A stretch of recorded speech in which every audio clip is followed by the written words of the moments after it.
How to fix this person is unavailable on Messenger error. Hey everybody, welcome back to our YouTube channel. In today's video, you will learn how you can fix this person is not available on Messenger error. So without any further delay, let us jump right into the process. Start by opening up your Messenger app and get logged into your Messenger account.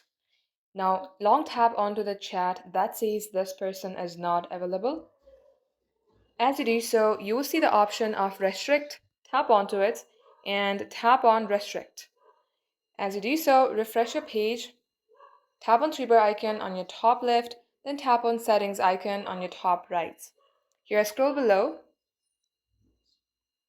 and go on to privacy and safety.